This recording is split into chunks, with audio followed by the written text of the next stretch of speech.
Ruggiero Conti did not usually wait for anyone, but that night, close to 3 in the morning, he sat in the dark living room of his New York mansion with his jacket still on, his sleeves rolled up, and his gun resting on the table beside him.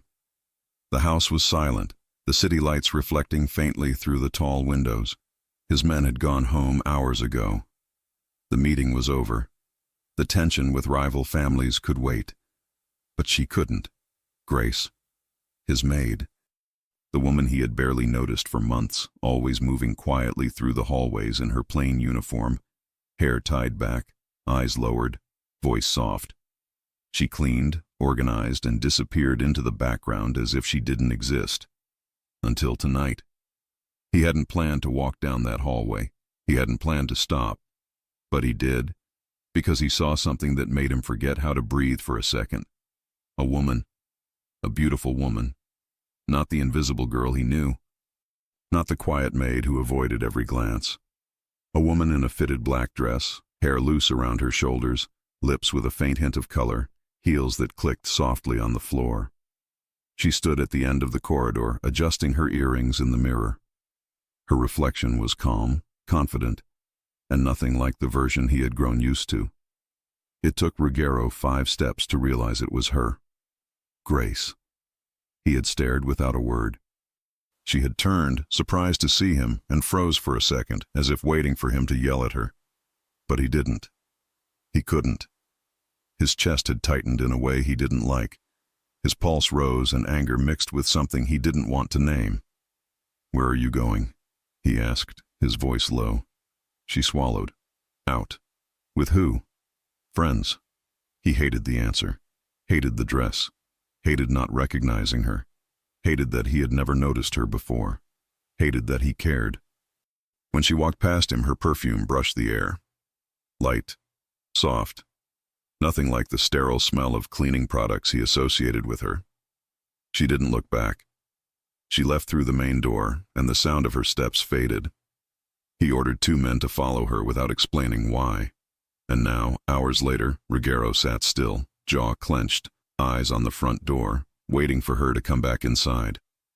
The clock turned 3:07 a.m. He heard steps outside. A key turned softly in the lock. Grace entered, closing the door carefully, thinking everyone was asleep. She took 2 steps into the living room and froze when she saw him sitting there in the dark. Her eyes widened. "Mr. Conti, I didn't know you were late," he cut, leaning forward. "You said you were going out with friends. That usually ends before sunrise." Grace straightened her shoulders. "I'm off the clock. My schedule after work isn't your responsibility." He stood. His height made her tilt her head back. It was the closest they had ever been.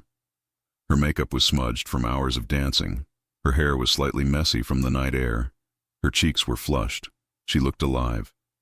It irritated him more. "You came home alone," he said, voice tight. "Yes." "You shouldn't walk alone in this city, not at this hour." She frowned. "I've been doing it for years." "Not anymore." "Why?" she asked, arms crossing. He didn't have an answer that made sense. "Because you look like trouble? Because every man who saw you tonight looked too long? Because I didn't know you could look like this and now I can't unsee it." He simply said, "You work in this house. That makes your safety my responsibility." She shook her head, annoyed. "This is control, not concern." He stepped closer. "Call it whatever you want. Just don't come home this late again." Her breath caught for a second. Not out of fear, but because she didn't expect him to sound jealous. Jealous. He felt it again. It tasted like fire. "Good night, Mr. Conti," she whispered, moving past him and heading toward the stairs. He didn't sleep, not even for a second. He kept seeing her hair loose, her smile, the way she laughed with her friends when his men followed her to the nightclub. He had watched everything through the SUV window. Grace dancing, Grace hugging a guy, Grace shining in ways she never did in his house. He hated every part of it. By morning, Ruggiero was sitting at the long dining table, coffee untouched, eyes fixed on the doorway. He didn't know why he felt restless. He didn't know why he had been so affected. But he knew something had shifted inside him. Footsteps approached. Grace entered the dining room, not in her uniform, but in jeans, a fitted top, light makeup, and a jacket thrown casually over her arm. Again, he felt his jaw lock. "Going somewhere?" he asked, not hiding his irritation.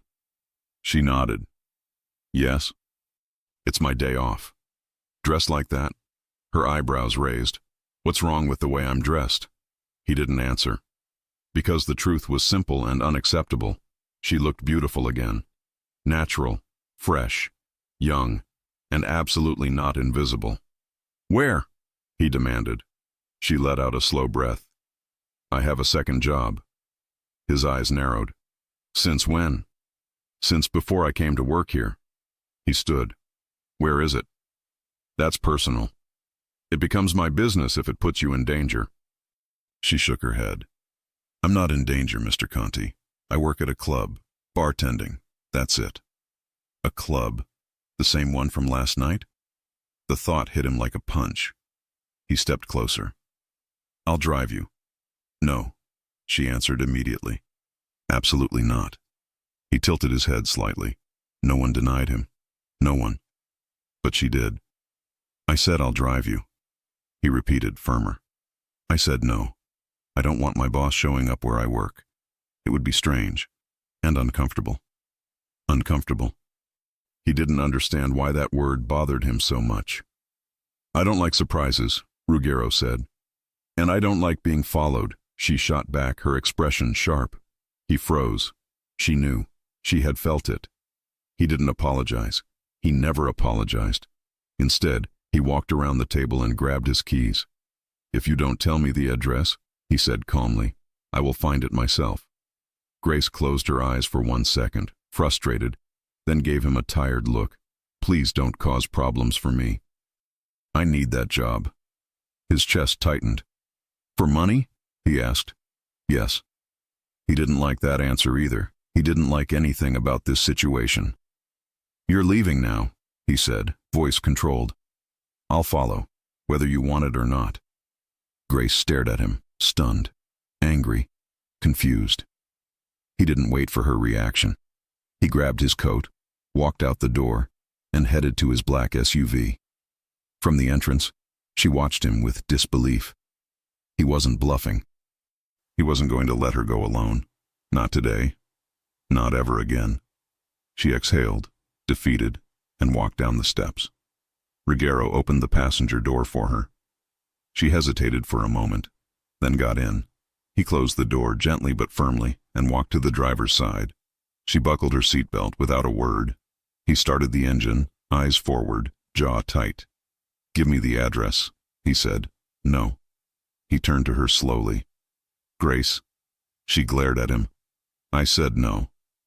He inhaled once, deep, dangerous. "Then I'll follow you," he decided. She clenched her fists. "Fine." She stepped out of the car and walked down the driveway. He stayed behind her at a distance, letting her lead. 5 minutes later, she reached the sidewalk and headed toward the subway entrance. He followed from inside the SUV, the engine humming quietly. His eyes locked on her. She sensed his stare but didn't look back. Only when she was about to enter the station did she stop, turn, and face the SUV. The morning sunlight hit her hair. Her expression was annoyed, tired, and strangely sad. "Don't follow me to work," she said loudly enough for him to hear. Ruggiero lowered the window and leaned slightly toward her. "You don't get to decide that. You're my employer, not my owner. For now." She blinked. "What does that mean?" He didn't answer, not because he didn't know, but because he didn't like the answer forming in his mind. He watched her disappear into the subway station. 5 seconds. 10 seconds. He placed both hands on the steering wheel, fighting the urge to go after her. Then he started the engine again. He wasn't going home. He wasn't finished. Grace had a second life. A life he had never known. A life he was about to see up close. Because Ruggiero Conti followed her anyway. Straight to the nightclub. Straight to the place where she hid the version of herself she never showed him. Straight into the world that would break his control in ways he didn't expect. Ruggiero Conti did not belong in that kind of club, and everyone knew it the second he walked in. The bouncer at the door straightened his back. The music softened in his ears for a moment as his focus narrowed on the man in the dark suit, open collar, sharp eyes. People moved out of the way even though he did not ask. Ruggiero just walked, shoulders relaxed, expression calm, two of his men a few steps behind. Neon lights cut through the dim interior. The beat was loud, bodies close, drinks high in the air, and there she was. Grace stood behind the bar with her hair tied in a high ponytail, a black tank top, jeans, and an apron with a row of pens and bottle openers clipped to it. Her makeup was simple, but enough to bring out her eyes. She poured drinks with fast hands, smiled at customers, and shouted orders to the back with a strong, clear voice he had never heard in his house.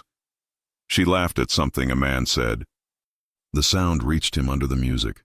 Ruggiero stopped near the wall and watched. Ethan Collins stood beside her, mixing a drink and bumping her shoulder playfully. Grace rolled her eyes, smiled, and moved around him with ease. They were comfortable, close, used to each other. Ruggiero's hands curled slowly into fists. "Boss?" one of his men asked at his side, unsure. "You want a table?" Ruggiero tore his gaze from the bar and scanned the room. "That corner," he said, pointing to a high table with a view of the entire floor. "Nobody else sits near us." "Yes, sir." In minutes, the staff had cleared the area. No one asked why. Nobody wanted trouble. Ruggiero sat with his back to the wall. From there, he saw everything. The bar, the dance floor, the entrance, the emergency exits, and Grace. She noticed him 10 seconds later. Her entire body stiffened. The glass in her hand almost slipped. Her eyes widened, and for a moment she just stared. The music, the people, the lights kept moving around her, but she stood still, shock written all over her face. Ethan followed her line of sight. His expression changed from relaxed to tense in 1 second. He whispered something to her. She nodded, swallowed, and forced herself to move again. She pretended to ignore Ruggiero. He did not pretend anything. He watched as men leaned over the bar to talk to her, as hands brushed the counter too close to hers, as a man in a leather jacket tried to make her laugh again. She kept a safe distance, but it was not enough for Ruggiero. "Who owns this place?" Ruggiero asked, voice low. "Guy named Ben Turner," his man replied. "Keeps it clean, pays for protection like everyone else." "Tell him I'm here." "Yes, boss." In less than a minute, a nervous man in his 40s came rushing to the table, wiping his hands on his pants. "Mr. Conti," Ben greeted, voice shaking. "Didn't know you were coming. Anything you need on the house. We can clear the whole floor for you if you want." "No." Ruggiero's eyes never left the bar. "You keep the club running. You keep the music loud. You keep your staff safe. Understand?" Ben nodded quickly. "Of course, absolutely." "If there's any problem?" "If there is a problem," Ruggiero cut, "it will be because you let something slip. And then we will have a different conversation." Ben swallowed hard. "Understood." Ruggiero lifted his chin toward the bar. "How long has she been working here?" Ben followed his look. "Grace, around a year maybe. She's good. No trouble, no drama. Comes in, works hard, goes home." "Who hired her?" "My bar manager, but I approved. She needed the job. I needed reliable staff." Ruggiero was silent for a beat. "She ever had problems with customers?" "Nothing serious. She knows how to say no. And I have security watching." "Make them watch closer," Ruggiero said. "Especially tonight." Ben nodded again, almost bowing. "Yes, sir." Ruggiero waved him away. He stayed there watching, as 1 hour turned into 2. Grace moved from the bar to the floor, clearing tables and taking orders. At one point, a man tried to put his arm around her waist. She stepped aside quickly, grabbed his wrist, pushed it back to his own drink, and gave him a look that said she would not tolerate that. Ruggiero respected that. He still hated the fact that anyone had the chance to try. When her break finally came, she walked toward the hallway that led to the staff area. As she passed, her eyes flicked to Ruggiero's table. He stood. His men took a step forward, but he raised one hand. "Stay." He followed Grace into the hallway. The music softened behind them. The light grew dimmer. the corridor narrow and lined with doors to small offices and storage rooms. Grace kept walking until she reached the end, where the noise was distant and the air a bit cooler. She turned sharply. "What are you doing here?" she demanded. Ruggiero stopped 2 steps from her. "I told you I don't like surprises." "This is my job," she shot back. "My second job. I didn't invite you. You did not have to. You live under my roof. That makes your safety my concern." She let out a bitter breath. "No. It makes my salary your concern. My safety is my problem." His eyes hardened. "You walk alone at night. You arrive home at 3 in the morning. You serve drunk strangers. That makes it my problem too." "I've been doing this long before I met you," she replied. "I'm still here. That doesn't mean you will always be." She stared at him, chest rising and falling faster. "You followed me here. You watched me work. Do you see how wrong that is?" "What I see," he said, stepping closer, "is a woman who should not be carrying heavy trays until 4 in the morning just to keep paying for things she should not have to pay alone." She froze. He had hit a nerve, even if he did not know exactly which. "How much do you need?" he asked bluntly. Her eyes flashed with anger. "I didn't ask you for money. I didn't say you did. I'm asking how much you need so you stop putting yourself in stupid situations." Her chin lifted. "Serving drinks is not stupid. Working is not stupid. What's stupid is thinking you can fix everything with money." "I can fix a lot with money," he said, unbothered. "Rent, hospital bills, debts, all the things that keep you tired enough to accept a second job in a place full of drunk idiots." "Don't talk about this place like that," she snapped. "Ben gave me a job when no one else wanted to. Ethan covers shifts for me when I'm exhausted. This club saved me when things were bad. You don't get to walk in here and insult it." He watched her face tighten at the word saved. "Things were bad?" he repeated slowly. "How bad?" She looked away. "That's not your business. Everything that can get you hurt is my business. You're not my father," she said, voice shaking slightly. "You're not my husband. You're my boss. I clean your house. That's all." He stepped that last bit of distance between them. Her back almost touched the wall now. His shadow fell over her. Her breath rushed out, but she held his gaze. "Grace," he said softly, "I don't mix business with personal life. Ever. But I am telling you now. This is not just about work. If something happens to you because I look the other way, I will not accept that." Her heartbeat pounded in her ears. She hated the way his words affected her, hated the way concern sounded in his voice, hated that a part of her felt safer with him there. She pushed it down. "I need this job," she said in a lower tone. "I send money every month. My aunt is in a clinic in Pennsylvania. She can't work. I pay part of the bills, and I still have old debts from when I trusted the wrong people. You don't know any of that. So don't tell me to quit. Don't tell me to stop coming here. I can't." His jaw clenched. "I didn't know. Now I do." "And what changes?" she asked. "I decide how to protect you. I did not ask you to." "That does not matter." Silence fell between them for a moment. Her eyes dropped to his shirt. This was the first time she saw him outside the mansion's cold lights. Here in the club's corridor, his presence felt heavier. His forearms were tanned and strong, veins visible under his skin. A faint line of a scar crossed one of his hands. She raised her head again. "You're crossing a line." He nodded once. "I know." He took a step back, giving her space. "You finish your shift," he said. "My men are outside. They follow you home. No exceptions." She opened her mouth to protest, but he cut her off with a look. "I am not asking," he said. She glared at him, frustrated, but there was something else in her eyes now. A battle.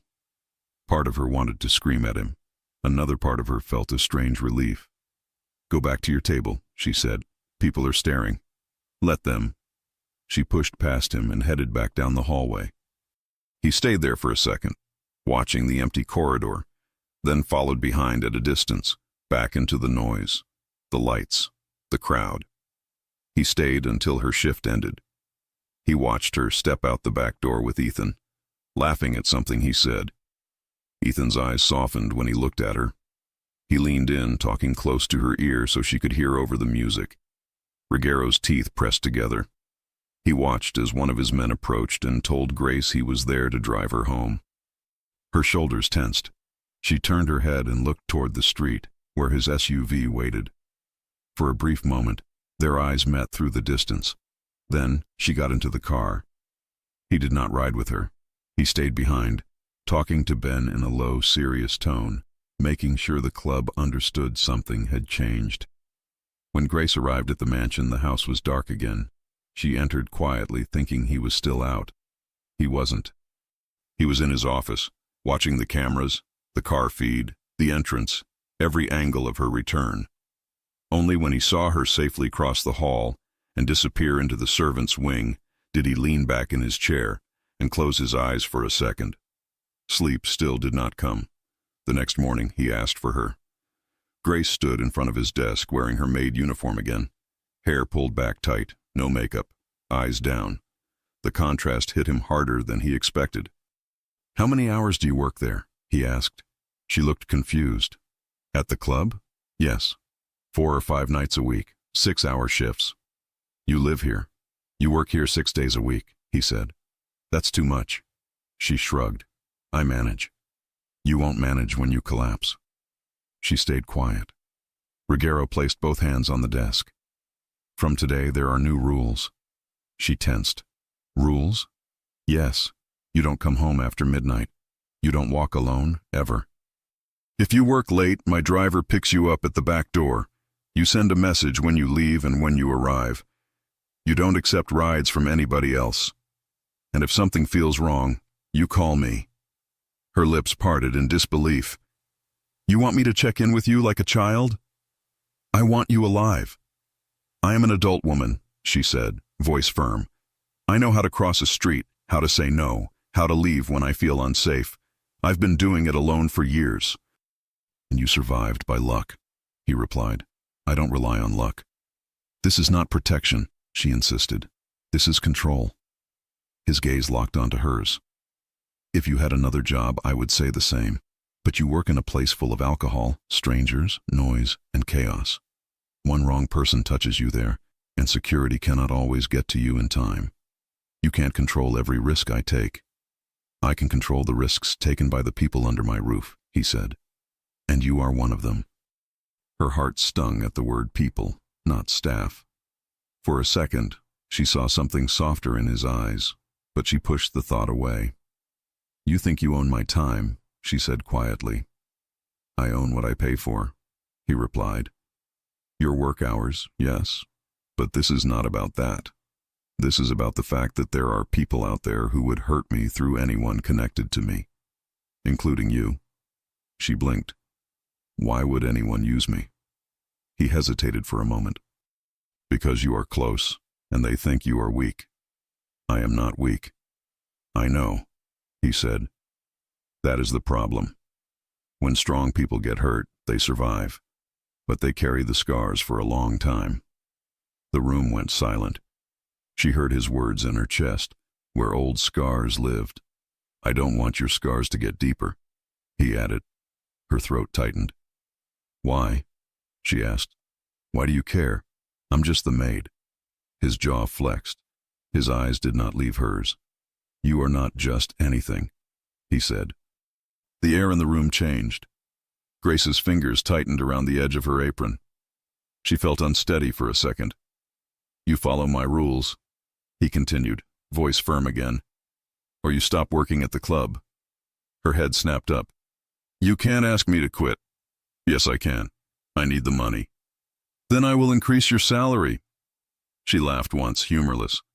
"You really think everything has a price?" "Everything does." "Not my freedom," she replied. He studied her face. "Your freedom does not help your aunt pay for treatment. Your freedom does not clear your debts. Your freedom does not keep you safe in a dark alley."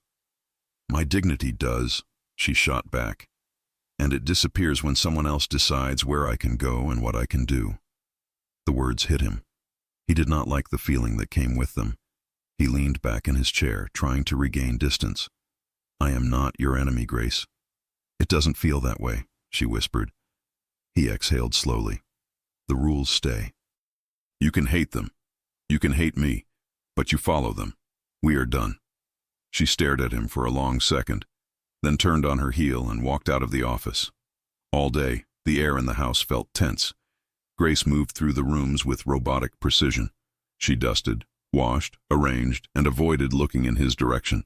She had never felt his presence so strongly before. Every time she knew he was close, her muscles tensed. In the late afternoon, she stood alone in the kitchen, washing the last of the breakfast dishes she had not had time to do earlier. Warm water ran over her fingers. She didn't hear him come in. You're quiet today, Ruggiero said from the doorway. She jumped slightly and turned. I have work to do. He walked to the counter and opened the fridge, grabbing a bottle of water. You usually hum when you clean. She blinked. I do? Yes. She hadn't noticed. He twisted the cap and took a drink. Why do you hide? She frowned. Hide what? How you look. Her face heated. This is how I look. This is how you choose to look here, he corrected. Hair tied back, no makeup, uniform 2 sizes too big. At the club you are different. You stand straight, you laugh, you don't try to disappear. She looked back at the sink. At the club, I need tips. Here, I just need to do my job. That's not an answer. She scrubbed harder at a plate. When I was younger, men stared a lot. Too much. At work, on the street, everywhere. Sometimes they didn't accept no. It got worse when one of them had power. Her hands slowed. So I decided it was easier to vanish. No clothes that drew attention. No makeup in most places. I put my hair up. People looked past me. That felt safer. Ruggiero studied her, his expression unreadable. Did someone hurt you? She swallowed. Someone tried to control my life because he thought he could. He had money, connections, and a temper. I left that job and started over. Wearing this uniform helps me remember I'm not on display. I am invisible. Invisible is simple. Not to everyone, he said quietly. She looked at him. He set the bottle down. You can keep the uniform. You can tie your hair. If it makes you feel safer, do it. But don't confuse hiding with being protected. They are not the same. Her chest squeezed. Sometimes hiding kept me alive, she said. Sometimes hiding makes you an easier target, he replied. Those words unsettled her. Finish your work, he said softly. Then rest. You have your shift tonight? Yes. My driver will be at the gate at 7. She didn't argue this time. He left the kitchen. Hours later, after she was gone, Ruggiero walked into the security room. Screens covered the wall, each one showing a different camera from the house, the outside perimeter, and the feed from the car. He rewound the footage from the night before, from the club. He had asked his men to hook into the external street cameras and some from inside, thanks to the protection agreement with Ben. On the screen, he watched Grace move behind the bar again. He watched her smile at customers, talk to Ethan, refuse a man's hand on her. It should have been just another busy night. But then he saw him. In the back of the frame, near a pillar, a man stood alone. No drink in his hand, no smile, no movement with the music. He just watched the bar, watched Grace. Ruggiero narrowed his eyes and paused the video. Zoom in, he told the guard in the room. The guard adjusted the camera feed. The face became clearer, dark hair, cold eyes, a small scar near the mouth. Ruggiero's breath slowed. He knew that face. Do we have him in the system? He asked. The guard typed quickly, pulled up a file. Yes, boss. Associate of the Romano family. Name, Eric Maldonado. Extortion, trafficking, enforcement. Dangerous. Last seen in Queens. Romano. Rival family. Ruggiero stared at the frozen image. Eric was not looking around the club. He was not scanning exits or checking on a deal. His eyes were only on Grace. How long was he there? Ruggiero asked. About an hour, boss. Came in, watched, left. No contact. Did he follow her? Doesn't look like it, but we don't know if he came on other nights. Ruggiero's fingers tightened at his side. He looked at Grace frozen on the screen mid-laugh. She wasn't just a maid with 2 jobs. Someone dangerous had already noticed her. From now on, Ruggiero said, voice low and calm, we watch that club every night. We run through all security footage from the last month. If that man shows up near her again, I want to know the second it happens. Yes, boss. He turned, eyes still on the screen for one last moment. He had thought this was just about jealousy. It wasn't. Someone from Victor Romano's circle had his eyes on Grace. And Ruggiero could not stop thinking about one question that stayed in his head when he left the room. How long had she been marked before he finally saw her? Ruggiero barely slept after watching the footage. Every time he closed his eyes, he saw Eric Maldondo's stare fixed on Grace. Cold, calculating, patient. He had seen that kind of look before. It was the look of a man who chose his targets quietly and waited for the right moment to strike. Morning came with a heavy sky. Ruggiero, already dressed, walked through the hallway where Grace usually started her day. He expected to see her dusting shelves or checking the laundry room, but she wasn't there. She was in the kitchen with the cook, tying her apron, hair pulled back, eyes tired from another late shift. She greeted the cook softly, then turned and froze when she saw Ruggiero at the doorway. Mr. Conti. Come with me, he said. The tone left no room for argument. She followed him to his office, hands twisting the apron strings. He closed the door behind them. We need to talk, he said. Grace exhaled. If this is about last night. It is, he interrupted. But not for the reason you think. She frowned. Then what is it about? He walked to his desk, picked up a printed photo and held it out to her. Grace stepped closer. Her eyes scanned the image. The man in the photo stood half hidden behind a pillar, watching the bar. His expression was blank, but his eyes were sharp, focused. Her breathing changed. Do you know him? Ruggiero asked quietly. Her lips parted. Her fingers tightened around the photo. Yes, she whispered. He waited. She didn't look up. Grace, he said more firmly, look at me. She did. What do you know about him? She swallowed hard. I don't know him personally. I only know. I've seen him before. Where? Years ago, she said, voice trembling. At a restaurant I worked in. I served tables in the back section. He would come in sometimes, always sitting with men who made the staff nervous. I never heard names, but I knew the place wasn't clean. People hid when they came in. The owners whispered. Then one night there was a fight in the parking lot. A man ended up in the hospital. The next week the restaurant closed. Ruggiero studied her carefully. Why would he be watching you now? Grace looked lost. I don't know. You do. His voice stayed calm but firm. Something happened back then. Something you aren't telling me. She shook her head, panic rising. No, I didn't do anything. I didn't talk to anyone. I didn't testify. I didn't get involved. I just quit and left the city. You left everything behind, he said, not judging, just putting the pieces together. Grace's eyes dropped to the floor. I didn't want trouble. You saw something, Ruggiero said. Something worth remembering. And now someone connected to the Romano family is following you. Grace closed her eyes tightly, as if trying to block a memory. Ruggiero's jaw flexed. He stepped closer. Grace, tell me. She opened her eyes slowly. Her voice was thin. One night, after closing, I was cleaning the tables in the back. 2 men came through the kitchen door. They didn't know I was there. They were arguing. One of them was Eric Maldonado. The other was someone older. I didn't know the names, but they were talking about a meeting going wrong, about someone being taken care of. I dropped a fork, and they saw me. Eric looked at me like he was memorizing my face. Ruggiero's pulse tightened. Grace hugged her arms around herself. The restaurant owner told me the next morning it was safer if I quit.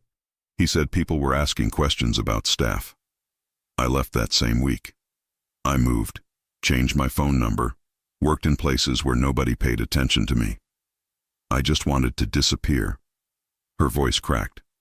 Ruggiero felt something sharp twist in his chest. Not pity. Something deeper. Something he didn't like feeling. "And you think Maldonado recognized you now?" he asked. "Yes," she whispered. "Or maybe he never forgot me."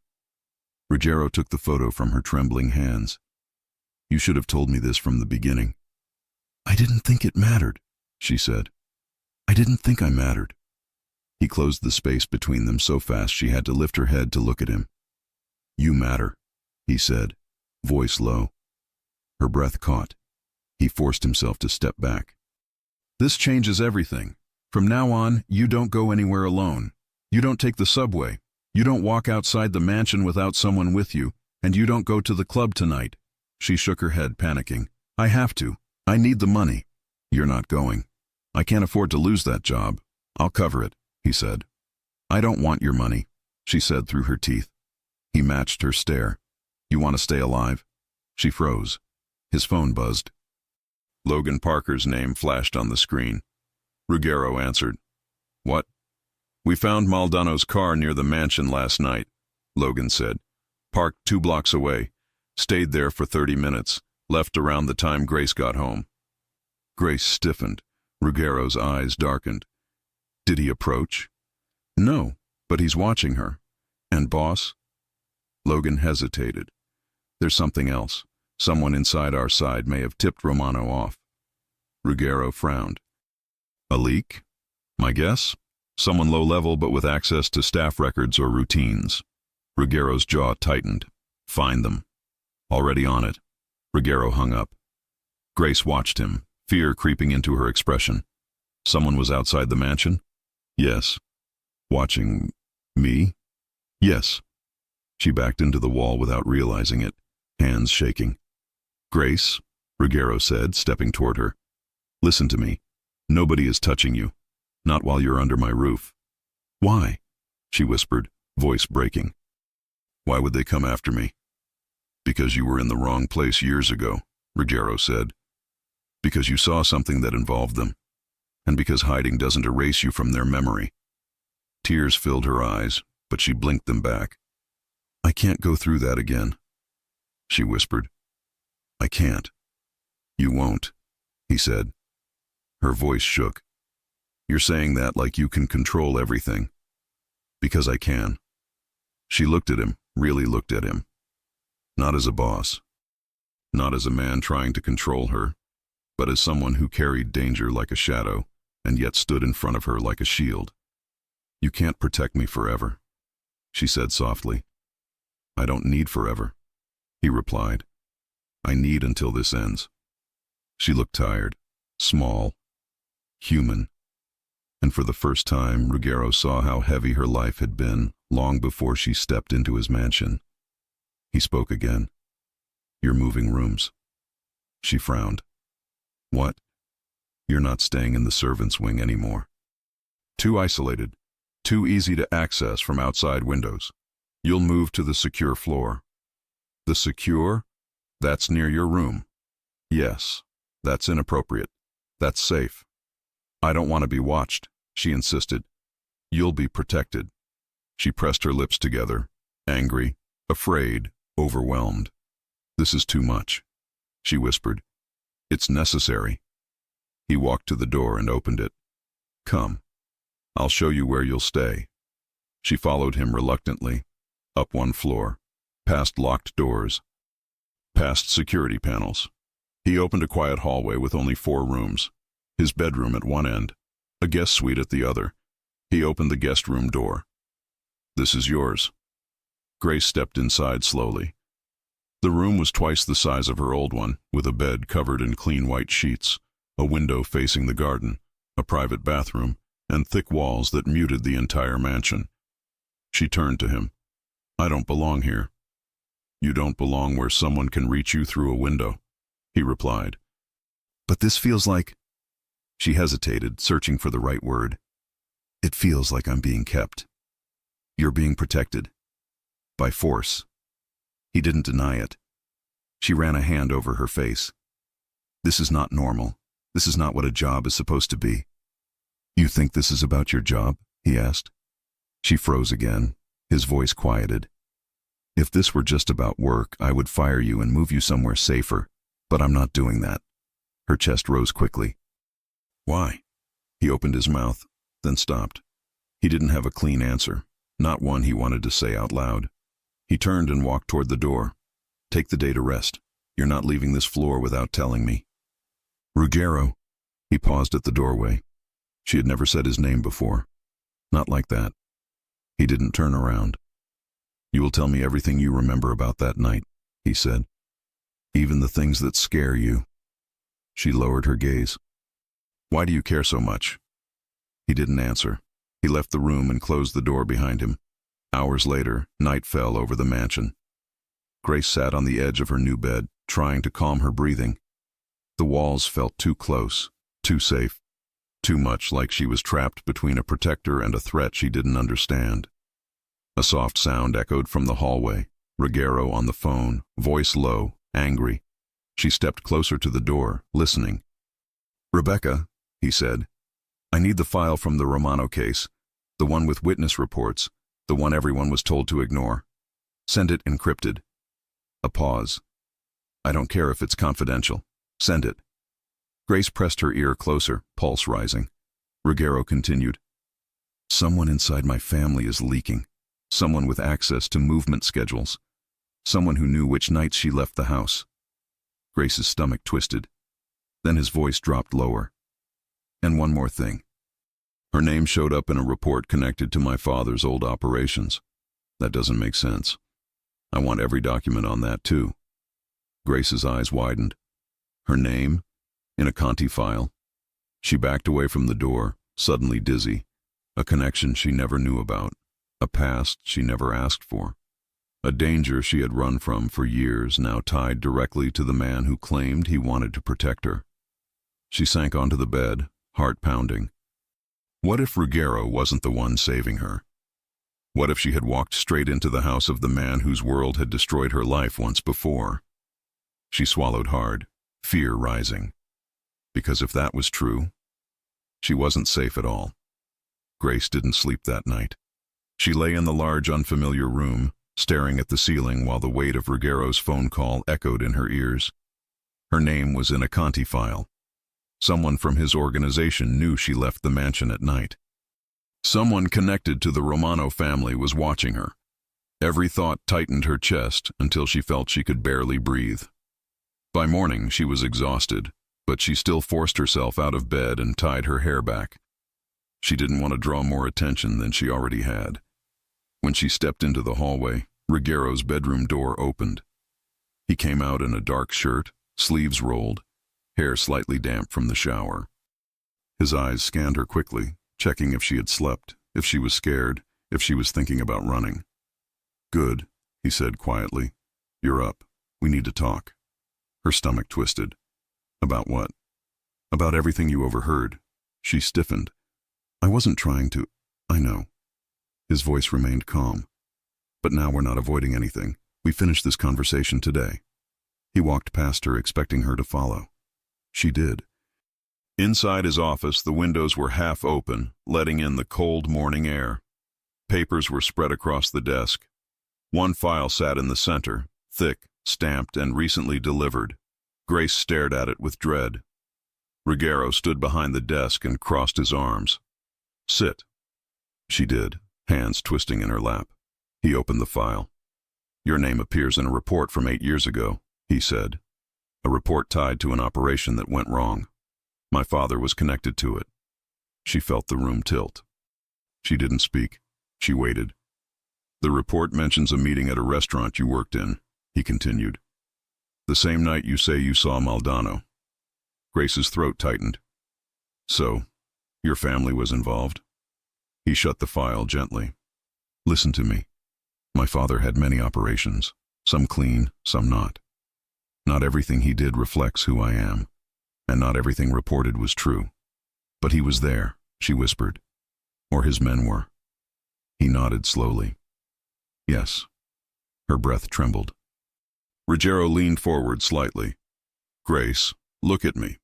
She raised her gaze, even though it hurt to do it. You have every right to be afraid, he said calmly.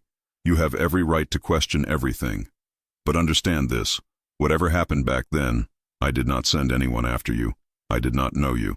I did not know your name until the day you stepped into my house.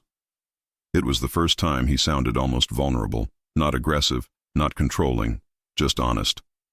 Still, she felt her chest twist with doubt. But your name is on the file.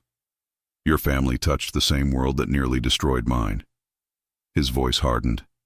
I am not my father. I know, she said softly, but that doesn't erase the fear. He looked down for a long moment, then closed the file and pushed it aside. Until we know the truth, he said. I need you close, very close. Her pulse quickened. How close? He walked around the desk slowly, stopping in front of her. Close enough that nobody can reach you without going through me. The air grew thick. Grace looked away. You're confusing protection with possession. No, he replied, but I understand why you think that. She didn't know what to say. Before she could answer, a message flashed on his phone. He read it and his jaw clenched. What happened? She asked. He hesitated, then told her the truth. Ethan is outside. Her heart jumped. Ethan? Why? He insisted, Ruggiero said. He says he came to check on you. Grace's face softened instantly, and Ruggiero noticed. He didn't like the feeling that shot through him.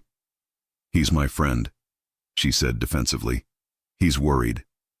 He should be, Ruggiero snapped. But showing up at my gates is dangerous. She frowned. He didn't come to cause trouble. No, Ruggiero said coldly, but he might walk into it. Grace stood. I need to talk to him. Ruggiero blocked the door with his hand. You don't leave this floor. I'm not a prisoner. No, he said. But you are a target. And until I know who leaked your routine, you stay where I can see you. Her eyes blazed. You don't own me, Ruggiero. For the second time, she said his name, not as an employee, not as a maid, but as a woman standing up to him. His breath shortened almost imperceptibly. If you want me to trust you, she continued, then you have to trust me too. Ruggiero didn't move from the door. Grace stepped closer. Let me talk to him. His jaw worked. His eyes dropped to her lips for 1 second, a mistake he didn't mean to make. But he didn't step back. You'll stay inside the gate, he said finally. Logan will stand 10 feet away. She nodded. When she walked past him, he didn't touch her, but she felt the heat of his presence and the storm behind his eyes. The front steps were cold under Grace's feet as she walked outside. Ethan stood near the gate, hands shoved in his pockets, shoulders tense. When he saw her, he rushed forward. Grace, thank God. His eyes scanned her face. Are you okay? You disappeared after your shift last night. You didn't answer your phone. I thought, I'm fine, she said quickly. Just, things got complicated. Ethan frowned. Complicated how? You look tired. Did Conti do something? No, she said firmly. He didn't. Ethan didn't look convinced. Grace, I've heard things about him. Dangerous things. He's my employer, she said quietly. And he's helping me. Helping with what? She hesitated. Ethan stepped closer. Talk to me. I can't help if you don't tell me anything. She lowered her voice. Someone is watching me. Ethan's expression shifted from concern to alarm. What do you mean, watching? A man I saw years ago. He showed up at the club. Ruggiero, Mr. Conti, recognized him. He's connected to the Romano family. Ethan's face drained of color. Grace, those are the people from... Yes, she whispered. From back then. Ethan looked at the mansion behind her, then at Logan standing a few steps away. You shouldn't be here. If those people are looking for you, this house, this world, this is exactly where you shouldn't be. It's where he can protect me, she said quietly.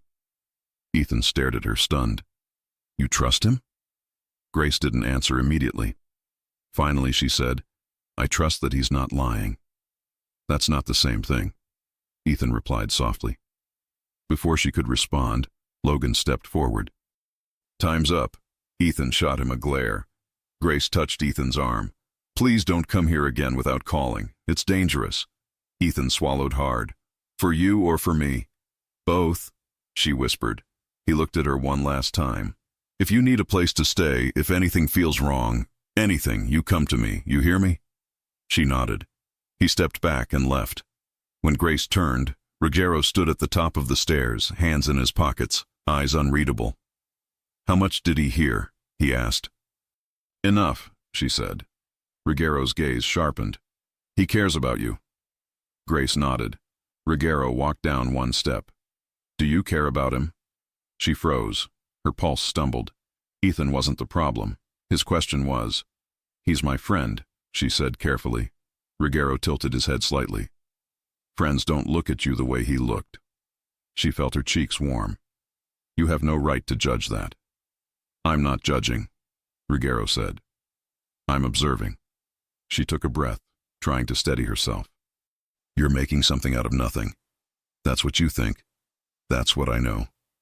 He stared at her for another long moment, then spoke quietly. If he becomes a risk, he won't, she interrupted. Don't threaten him. Ruggiero didn't answer. He walked past her into the house. She followed, frustrated, anxious, caught between two worlds she didn't understand. That night, the tension in the mansion felt heavier. Grace cleaned the kitchen slowly, her thoughts spinning. Ruggiero entered quietly, leaning against the counter. She didn't look at him. You're upset, he said. No, she replied. He waited. She sighed. Yes, he nodded once. You think I'm trying to control your life? You are. I'm trying to protect it. She stopped scrubbing a pan and turned to him. Do you hear yourself? You don't ask. You decide. You don't explain. You command. You don't give choices. You force them. He watched her carefully. If I asked, would you listen? She opened her mouth, then closed it. I don't know, she admitted. That's why I don't ask, he said. Their eyes locked. The air tightened between them. Grace, he said, stepping closer. You need to understand something. The more we discover about your past, the more dangerous this becomes. For you. For the people around you. For me. I didn't choose any of this, she said. I know, he answered. But it chose you. A chill ran through her. He moved even closer. Too close. She felt his breath, his warmth, the tension she kept trying to ignore. Her heart pounded. Tell me to step back, he said softly. She looked up at him. She tried to say the words, but her lips stayed shut. He exhaled slowly, as if holding himself still took effort. Grace. A knock on the door broke the moment. Logan entered without waiting. Boss, he said tightly. We found the leak. Ruggiero straightened instantly. Who? Logan swallowed. Someone close. How close? Logan hesitated. Close enough to know Grace's schedule. Close enough to know the servants' wing windows don't have alarms. Close enough to know when she left the house to go to the club. Grace felt her stomach drop. Ruggiero's expression darkened. Say the name. Logan finally answered. It's someone inside the mansion. Ruggiero froze. Grace's pulse spiked.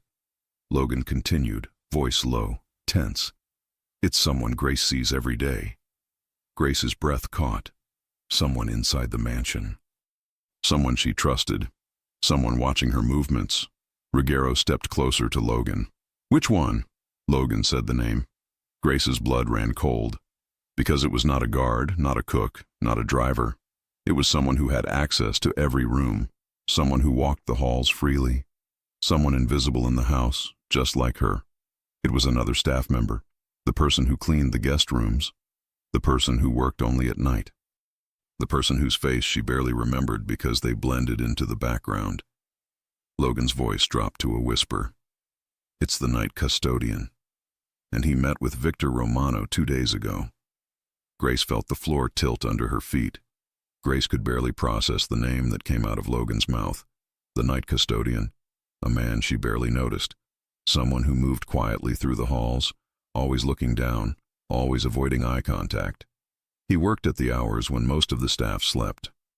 He had access to laundry rooms, storage spaces, back entrances, and security blind spots. And he had been meeting with Victor Romano. Grace felt her stomach twist so hard she almost leaned on the counter for support. Ruggiero didn't move at first.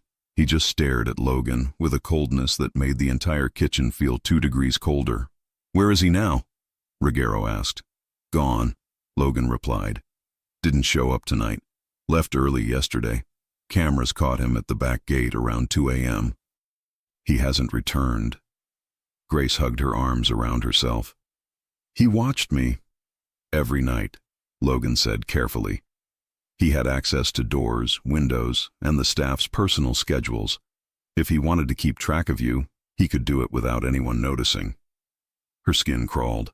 Every memory of walking alone through the servants' corridor suddenly felt dangerous. Ruggiero's jaw flexed. "Find him. Find him before Romano does." "We're working on it," Logan said. "But boss, there's a bigger problem." "What now?" Ruggiero snapped. Logan hesitated, then pulled out his phone.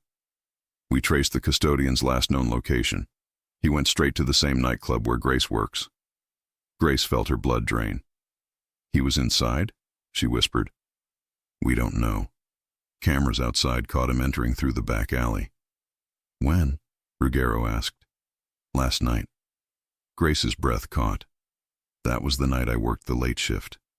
"Yes," Logan confirmed. "And we found his car parked 2 blocks from the mansion before that." Grace grabbed the edge of the counter. "He's been following me for days." Ruggiero turned to her instantly. "Not anymore." But Grace couldn't breathe. Every shift at the club flashed through her mind.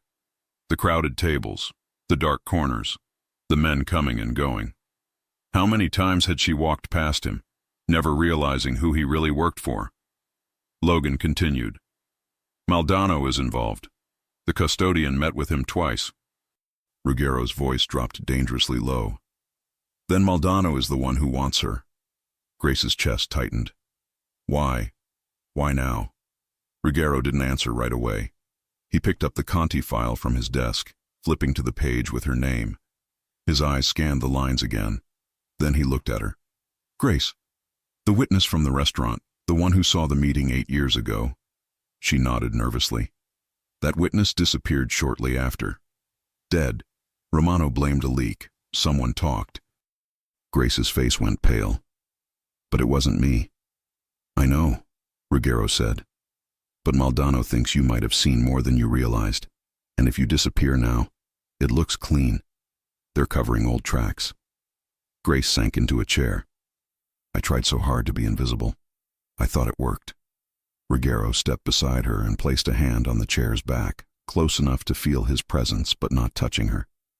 "You were invisible," he said, "until someone inside my house pointed directly at you." Grace's eyes stung. Ruggiero's voice softened. "We're going to fix this." Before she could answer, Logan's phone buzzed. He read the message, then swore under his breath. "Boss, we have movement." Ruggiero straightened. "Speak." 2 black cars spotted near the club, plates connected to Romano's crew. They're circling the block. Grace's pulse jumped. "Ethan is working tonight." Ruggiero was already grabbing his jacket. "Logan, get the car." Grace stood instantly. "I'm coming." "No," Ruggiero said. "I'm not staying here alone," she insisted. "Not when they're involved. Not when people I care about might be in danger." He froze at that word, care, but didn't address it. "Stay close to me," he said. They rushed to the SUV. The drive to the club was fast and silent. Ruggiero kept his eyes on the road, one hand tight on the wheel, the other resting near his gun. Grace's hands shook on her lap. She kept replaying her shifts, her walks home, the shadows in the alley behind the club. She had always believed danger lived far from her. Now it felt like it had been beside her for weeks. When they reached the block, the street hummed with music and neon lights. But something felt wrong. Too quiet in some corners. Too many men standing near parked cars. Too many eyes moving toward the entrance. Logan pulled out his weapon and checked the magazine. Ruggiero turned to Grace. "Do not leave my side." "I won't." He opened the door and stepped out.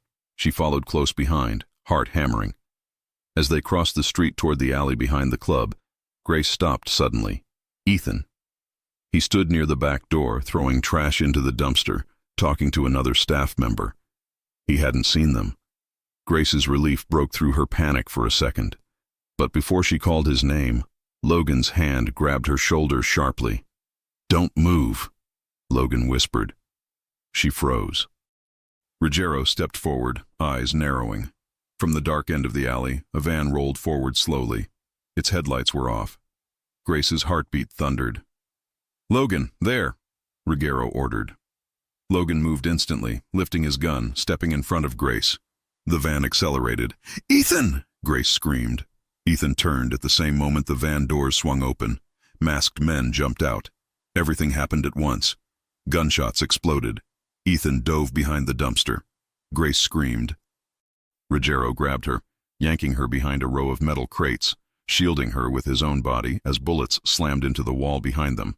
"Stay down!" he shouted, but Grace was already shaking violently, the sound of gunfire tearing through her chest. Ruggiero aimed his gun around the crates and fired. Logan fired from the left, hitting one of the masked men.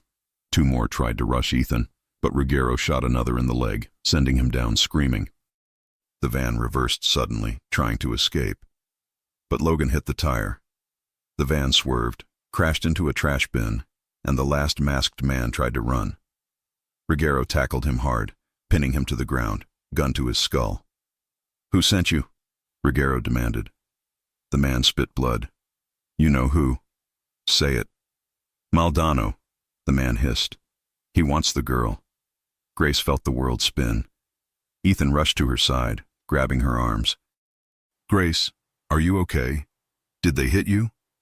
"I'm fine," she whispered, shaking uncontrollably. "I'm fine."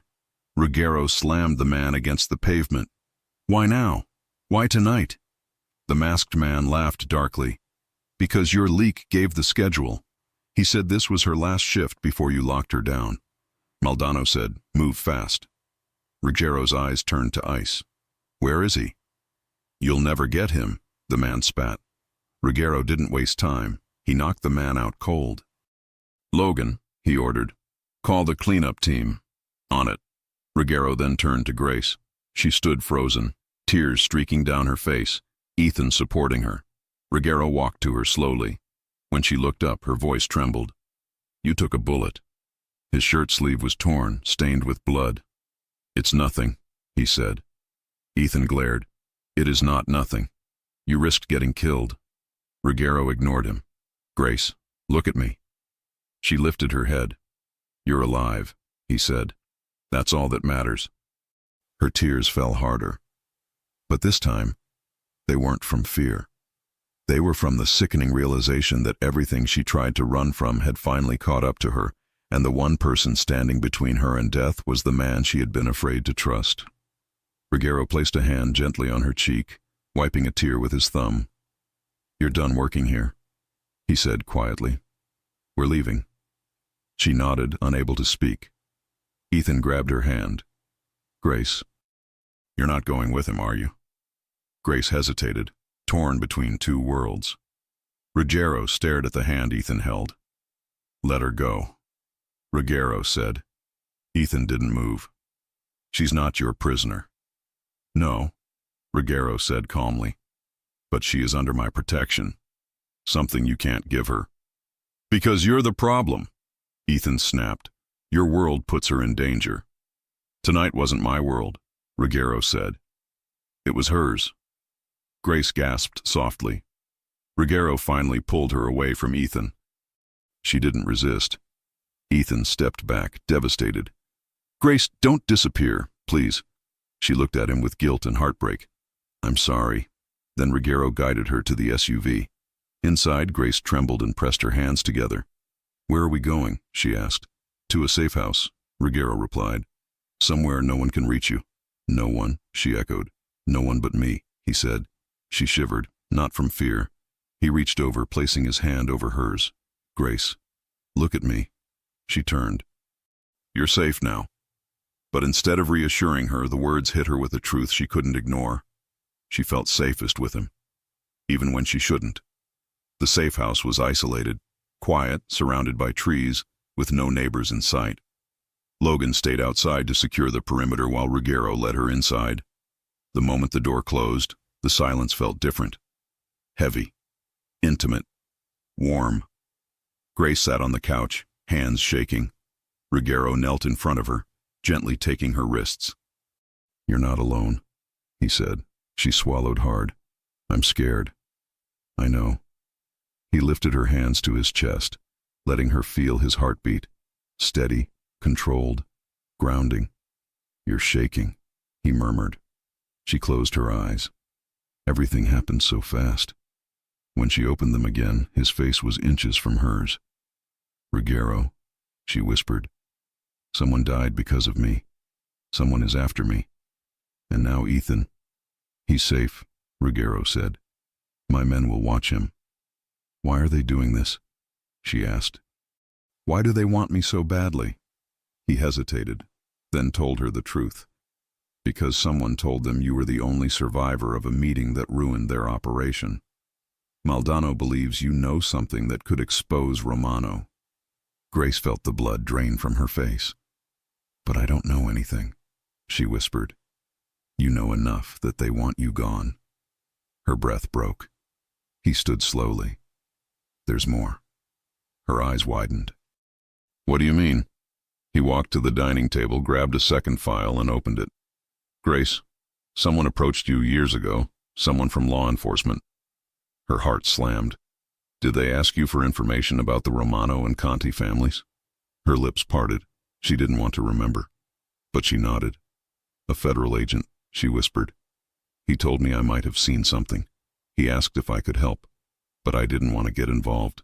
I told him no, and I never spoke to him again." Ruggiero watched her carefully. "Did you tell him where you moved?" "No." "Did you tell him your new job?" "No." "Did you tell him anything about me?" "No," she shouted, breath shaking. "I tried to disappear. I didn't betray anyone." Ruggiero's voice softened. "I didn't say you did." She sank onto the couch, burying her face in her hands. He sat beside her slowly. "Grace, listen." She lifted her head, eyes red. "You being approached by an agent made you a loose thread in their world. And loose threads get cut." She inhaled shakily. "And you? Why are you doing this? Why protect me? Why put your men, your life, your name at risk, for me?" Ruggiero stared at her. He didn't speak for a long moment. Then finally he did.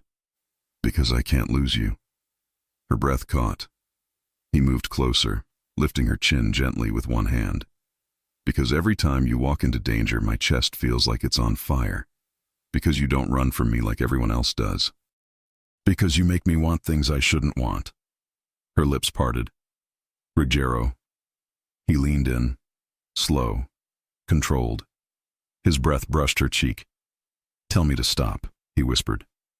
She couldn't. She didn't. She leaned in, too. And then his lips met hers. The kiss was slow at first, then deepened as if he'd been holding back for days. She gripped his shirt, pulling him closer. He cupped her face, sliding his thumb along her jaw, kissing her with a hunger that made her tremble. When he finally pulled back, his forehead rested on hers. "This doesn't change the danger," he said quietly. "But I won't pretend anymore." She touched his cheek gently. "Neither will I." Before he could kiss her again, Logan's voice blasted through the door. "Boss!" Ruggiero jumped up instantly, gun out. Grace's chest tightened with fear. Logan burst inside. "We found the traitor, and we found out who he works with." "Who?" Ruggiero demanded. Logan swallowed hard. "It's worse than we thought." He wasn't working alone.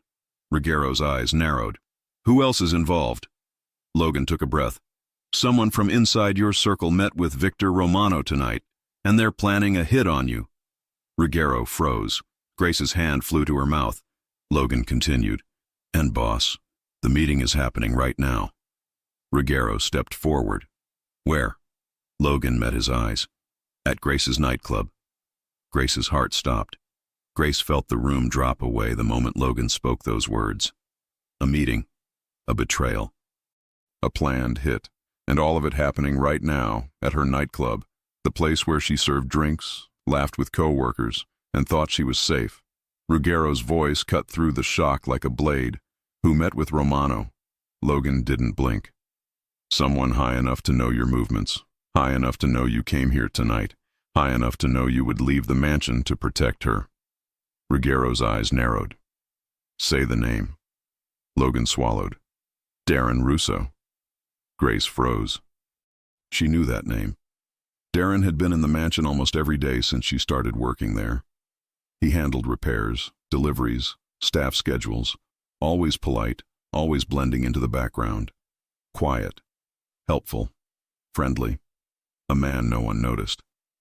And that was exactly why he had been the perfect leak. Ruggiero took one step, then another, his jaw locked. Russo had access to cameras, schedules, staff routines. And your meetings, Logan added. He was there during the briefings. He heard everything, Grace whispered. He knew when I worked at the club. He knew everything, Logan said. Ruggiero didn't waste another second. We move now. Logan nodded. The SUV is still hot. No plates, no trackers. Grace stood, trembling. I'm coming. Ruggiero turned. No, you stay here. She shook her head violently. My co-workers are there. Ethan is there. You said Romano's men plan to hit. That place will turn into a battlefield. And that's exactly why you're staying behind. I am not staying, she cried. I'm not hiding while people I know get hurt. Ruggiero stepped closer, voice low. If something happens to you, Romano wins. Everything I've done becomes meaningless. And if something happens to them, she demanded, do their lives matter less? Ruggiero closed his eyes briefly. She didn't understand. Couldn't see the conflict. She was the center of the threat. The reason Romano was moving. The key piece in a game she never asked to play. But she mattered to him. More than she should. We don't fight about this, he said, voice sharp. Not now. She stepped closer, face inches from his. Then don't ask me to be someone who hides in the dark while others bleed. His breath caught. Logan cleared his throat awkwardly, trying to look anywhere but at them. Boss? We need to go. Ruggiero opened his eyes again. Grace, he said, stay behind me, no matter what. Her chest tightened. I will. It was the closest thing to permission he was going to get. They rushed out. The drive to the club was fast and brutal. Tires cut through the wet asphalt. Lights streaked past the windows. Grace sat between Ruggiero and Logan, gripping the seatbelt hard enough to hurt her palms. Tell me everything, Ruggiero said, eyes forward. Logan answered. Russo was seen entering the club through the back alley. Maldano's men followed. Romano is expected to arrive in person. In person? Ruggiero repeated. Logan nodded. Yes, this isn't about business. This is personal. They're done hiding. Ruggiero's jaw tightened. Then so am I. The SUV skidded to a stop 2 blocks away. Logan killed the lights. Approach on foot, Ruggiero ordered. Grace stepped out, heart pounding hard against her ribs. She could already hear shouting from inside the club. Glass breaking. Someone screaming. Her chest tightened. We're too late. Ruggiero took her arm. No, we're early enough. They ran. Smoke drifted through the broken front door of the nightclub. The music had stopped. The interior lights flickered. Figures rushed across the floor, some running away, others fighting. Ruggiero raised his gun immediately. Logan mirrored him. Grace stayed close behind, covering her mouth from the smell of spilled alcohol and smoke. Then she saw Ethan. He was crouched behind an overturned table, trying to drag an injured co-worker to safety. Blood soaked the man's shirt. Ethan held a bar towel over the wound, but his hands shook. Ethan! She screamed. He whipped around, eyes widening at the sight of her. Grace, what are you doing here? Get out! They're inside! 3 men burst from the VIP section, guns raised. Grace froze. Ruggiero didn't. He stepped in front of her so fast her breath caught. Gunshots exploded through the club. Ruggiero fired. 2 clean shots. each finding its mark. Logan took the third man. The gunfire echoed off the walls. Ethan stared at Ruggiero with shock and fear. "You... how... no time," Ruggiero growled. "Get him out the back." Logan rushed to help Ethan carry the injured man toward the rear exit. Ruggiero turned to Grace. "Stay with me." She nodded, but her eyes were fixed on the VIP hallway. The door was open, and the traitor stood there. Darren Russo. He wore the same plain clothes he always wore at the mansion. His hands were bloody, his eyes cold. He blinked once, recognizing her.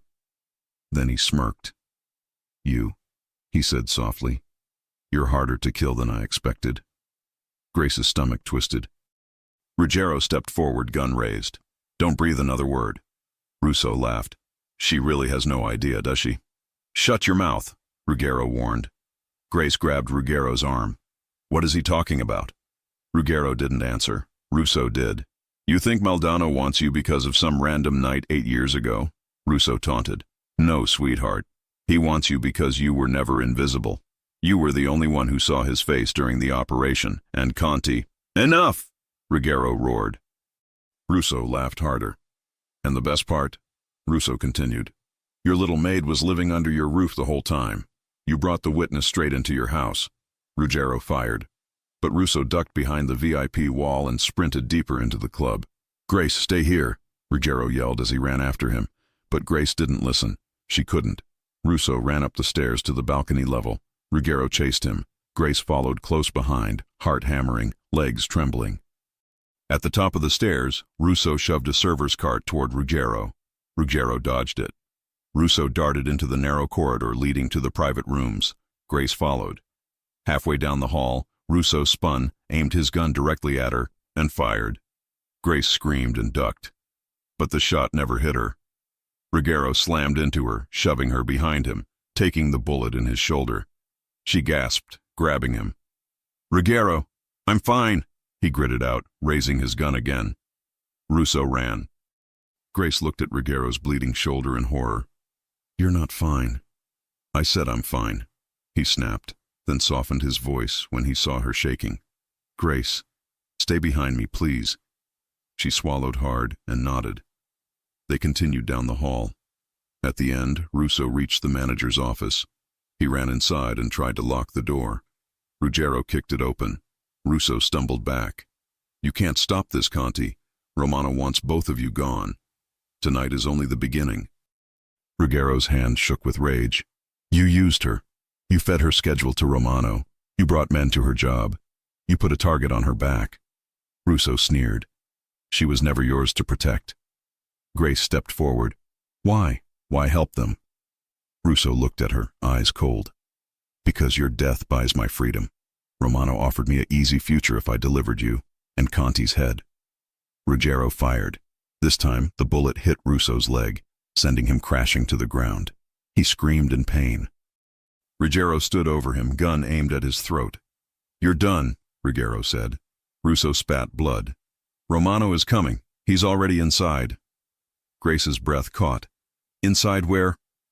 A voice cut through the hallway. "Right here." Grace turned slowly. Victor Romano stood in the doorway of the office. Tall, calm, hands in his pockets, flanked by 2 gunmen. His eyes landed first on Ruggiero, then on Grace. "Finally," Romano said, "the girl who ruined everything." Grace stepped back, trembling. Ruggiero raised his gun, standing in front of her as her shield. "You touch her, you die." Romano smirked. "You still don't understand, Conti. I'm not here for you. I'm here for her. You? You're just collateral if you get in the way. Over my dead body. That's the plan." Romano raised his hand. 2 gunmen lifted their weapons. Grace's heart nearly stopped. "Ruggiero," she whispered. He glanced back at her briefly. "Do not move." The first gunman fired. Ruggiero shoved Grace against the wall, shielding her again. Logan suddenly appeared at the other end of the hall, firing 3 rapid shots, taking down 1 gunman instantly. The second gunman lunged forward. Grace acted before she could think. She grabbed a broken bottle from the manager's desk and swung it, hitting the gunman's arm. The shot went wild, grazing the wall. Ruggiero finished the fight with a clean shot. Romano backed away, eyes narrowing. "You two just don't know when to die," Romano hissed. Ruggiero stepped forward. "You're not leaving this building." Romano smirked. "I already have men outside. Even if I fall here, she falls with me." Grace's stomach twisted. Then Romano's smile vanished as Logan aimed at him from behind. But Romano wasn't stupid. He ran. "Go after him!" Ruggiero yelled to Logan. Logan chased him down the stairs. Ruggiero turned to Grace. "Are you hurt?" "No," she whispered, shaking. He cupped her face with his uninjured hand. "You were brave." "You got shot," she said, voice cracking. "Doesn't matter." "It matters to me." Their eyes locked. For a moment, the world around them disappeared. But it came back with a crash. Gunfire roared downstairs again. Logan shouted something Ruggiero couldn't hear. "Grace," Ruggiero said, gripping her face gently. "Listen to me. Romano won't stop. Not unless I make a deal he can't refuse." She frowned, confused. "What deal?" Ruggiero didn't answer. Not yet. He only said, "When this ends, things will change." Her heart clenched. "What does that mean?" Another burst of gunfire shook the club. Ruggiero took her hand. "Stay with me." They ran down the stairs. Smoke filled the air. Broken tables, shattered glass, scattered cash, chaos everywhere. Logan appeared behind a column, breathless. "Boss, Romano's escaping through the side exit." "I'm going after him," Ruggiero said. "You stay with Grace." "No," Grace said fiercely. "I'm coming." "You're not." "Yes," she insisted. "You said we don't lie to each other anymore." Ruggiero paused. She was right. But he couldn't bring her into the final confrontation. "No," he said, voice firm. "You stay here with Logan." "But—" Ruggiero grabbed her face again, lowering his voice. "Grace, I need you alive." Her breath caught. Before she could argue, Ruggiero turned and ran toward the side exit. "Boss!" Logan shouted. "Stop!" But Ruggiero didn't stop. He was going after Romano alone. Grace pressed a hand to her chest, heart pounding in fear. Logan cursed under his breath. "Grace, stay behind me." "What is he planning?" she whispered. Logan hesitated, then answered honestly. "A deal. One he'll only tell you after it's too late." Grace's eyes widened. "What deal?" Logan didn't look at her. "He's going to offer Romano something that puts himself at risk, something that protects you no matter what." Grace felt the world tilt. "What risk?" she demanded. Logan finally met her eyes. "The kind men like Ruggiero only take once." Grace's breath stopped cold. "What is he going to do?" she whispered. Logan didn't answer. He just said the truth, the one thing more terrifying than any gunshot. He's going to sacrifice something he's never given up for anyone. Grace's throat tightened. "His empire?" "No," Logan said softly. "His life." Grace couldn't breathe after Logan's words. "His life," he'd said. "Not his power. Not his position. Not his control. His life." Her legs weakened. Logan grabbed her arm before she fell. "Stay with me. Don't panic." "Where is he?" she demanded, voice cracking. "Where did he go?" Logan's jaw clenched. "After Romano. If Romano escapes, the war continues. If Romano dies the wrong way, another war starts. Ruggiero thinks the only solution is a deal." "What deal?" Logan hesitated. "A full surrender. Immunity for you. Protection for a few loyal men. Ruggiero steps down. Disappears. Gives up everything." Grace shook her head violently. "He wouldn't do that." "For you?" Logan said. "He already started." Grace's heart slammed against her ribs. "Take me to him. Now." "We can't go in blind." "I'm not asking," she snapped. "I'm telling you. Take me to him." Logan hesitated only 2 seconds, then nodded. "Stay behind me." They pushed through the back exit of the ruined club. Smoke drifted into the night. Sirens echoed in the distance. Broken glass crunched under their feet. A black sedan was parked crooked at the far end of the alley, one door open. Romano's car. Gone. But then Logan pointed down the block. There. A warehouse stood across the street, abandoned, windows boarded, huge metal doors rusted shut. A faint light flickered inside. Logan cursed. He went in alone. Grace started running. "Grace," Logan called. But she didn't stop. She sprinted through the rain-soaked street, lungs burning, fear clawing up her throat. She pushed the warehouse door open. Inside, a single overhead bulb flickered, casting long shadows over concrete floors and rusted shelves. The air smelled like old metal and gasoline, and in the center of the room, Ruggero Conti stood face to face with Victor Romano. Romano had a gun. Ruggero didn't. Grace froze. Romano smirked when he saw her. Perfect timing. Ruggero's eyes widened. "Grace, get back." But she didn't. She stepped forward. Romano raised the gun toward Ruggero's chest. Grace screamed, "Stop!" Romano turned the gun toward her. Ruggero reacted instantly, stepping in front of her. Romano laughed. "Always the protector, always the fool." "You want to kill me?" Ruggero said, voice steady. "Fine, but let her go." Romano shook his head. "She's the whole reason we're here.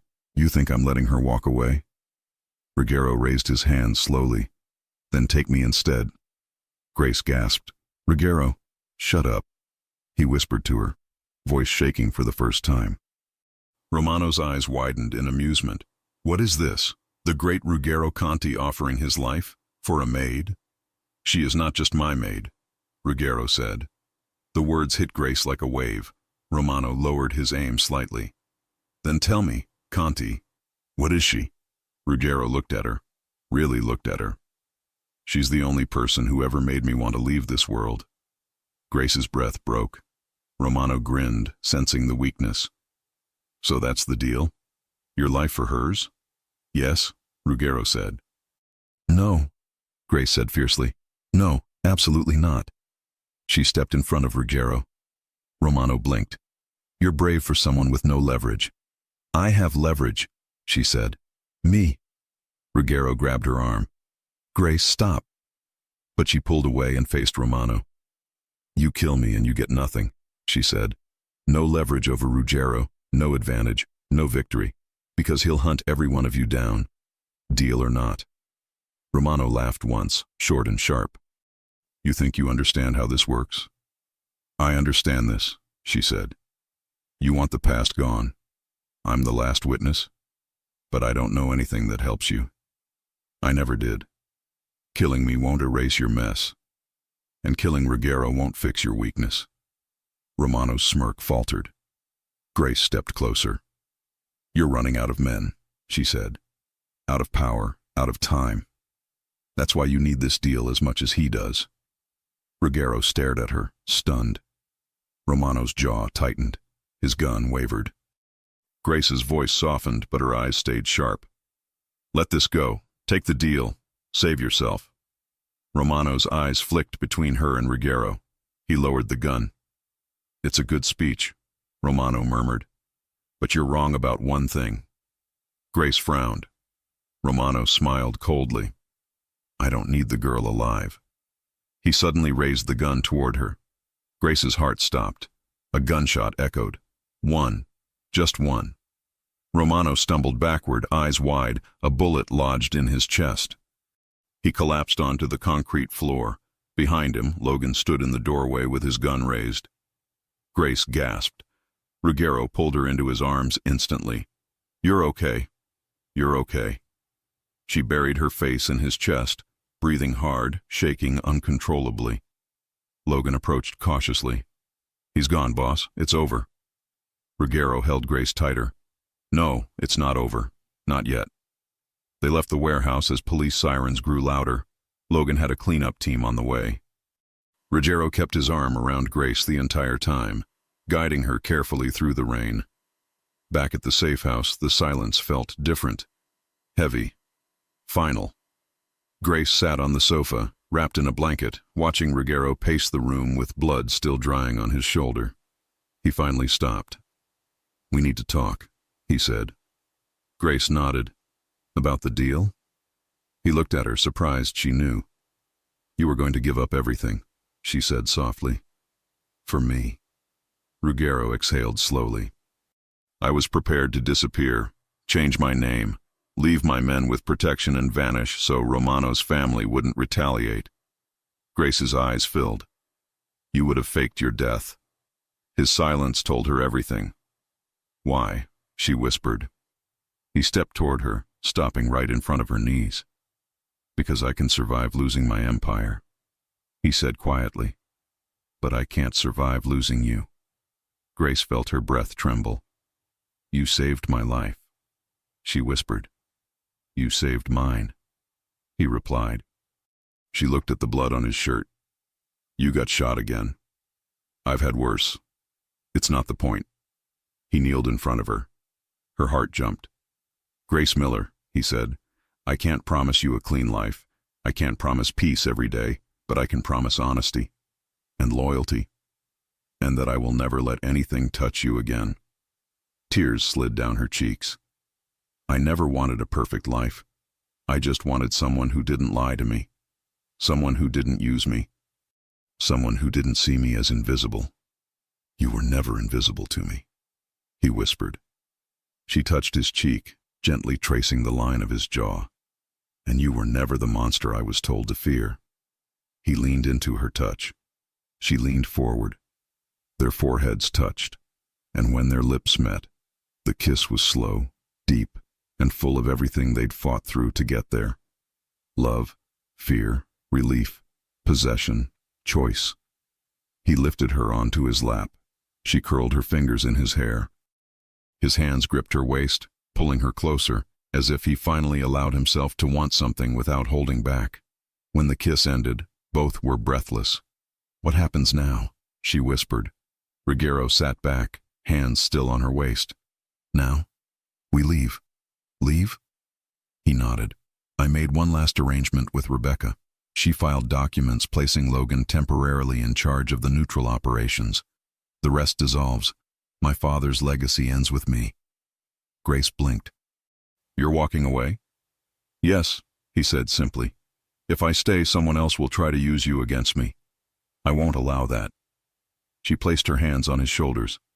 Where will we go? He smiled, small, real, unguarded. Anywhere you want. Grace's breath caught. I've never chosen anything in my life. You're choosing now. She swallowed. Then, somewhere quiet. Somewhere with real mornings and people who don't know our names. Ruggiero stood, lifting her effortlessly in his arms. Then that's where we go, he said. She laughed softly, holding on to him. You're bleeding, you know. We'll stop at a clinic, he said. Then we disappear. Disappear together? She asked carefully. He met her eyes. Yes, together. Grace's chest tightened with a warmth she hadn't felt in years. He put her down gently and reached for her hand. Let's start over, he said. Not as a maid and a boss. Not as someone hiding and someone protecting. Just you and me. She smiled, tears still shining in her eyes. I want that, she whispered. He pulled her close and kissed her again, slow, certain, and full of promise. Outside, the night was quiet. For the first time in a long time, neither of them were running. They walked out of the safe house hand in hand, leaving the world that hurt them behind. And Ruggiero murmured one last truth in her ear. You were never just my maid, Grace. You were the reason I finally wanted out. If you enjoy stories like this, take a moment to subscribe to the channel. That's how I'll know you truly liked it. Even if you're watching on your TV, grab a second to join this family of fans who love emotional and heartfelt stories. Your support means everything, and it helps us bring you even more tales like this one.